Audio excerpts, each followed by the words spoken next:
What's going on, 80K Sports Performance families? Ryan here with this week's Coach's Corner. And this week I wanted to talk about the difference between being tired and making progress. And a quote that I really like is from Yuri Verkoshankys, and that is that any idiot can make any other idiot tired. And while it sounds a little bit harsh, it is very true. And in the world of sports performance and just training for adults as well, a lot of times people will associate how tired they are with how successful their workout is. And that isn't always the best way to look at things, because while hard work is very important and it is required more often than not to make the progress that you're looking for, that shouldn't be your only measuring stick of, did you have a good workout? Are you making progress? Because if you are looking at a properly written strength and conditioning program, workout program, there are going to be days that are going to be higher stress, that are going to be more taxing, but then there's also a time for some of those lower stress, less taxing days. And that really comes to a coach recognizing when an athlete can really push and when they can't. And a lot of times with training, people are looking for that all the time, all out effort, leaving the gym covered in sweat, crawling out of the gym, things like that.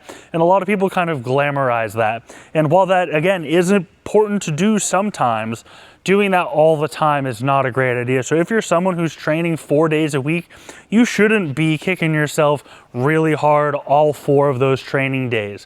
Yes, you can have some days that are more intense, some days that should be less intense as well. But a lot of times I feel like athletes and adults as well get way too tied to the idea that just because they're tired, they're making progress.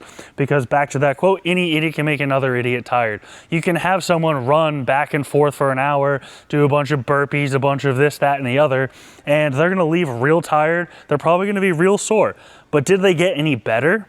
The answer to that is absolutely not. So making sure that what you're doing is the right thing for you, not necessarily just that you're getting tired. Because a lot of times you see with some programs that it is just the goal is to make people, whether they be athletes or adults, tired. And that shouldn't be your goal. Your goal should be progress, and you're making progress. You're getting faster, you're jumping higher, you're producing more force, more power, you're getting stronger in your lifts. And as an athlete, most importantly, you're getting better in your performance on the field, because ultimately for performance training, that is our goal as coaches, is to help athletes perform better on the field, not just leave the weight room tired. So if you have questions about where your athlete falls there, are they putting their eggs in the right basket, or are they just kind of leaving workouts feeling tired? Feel free to reach out. We can dive into it more, and we will see you in next week's Coach's Corner.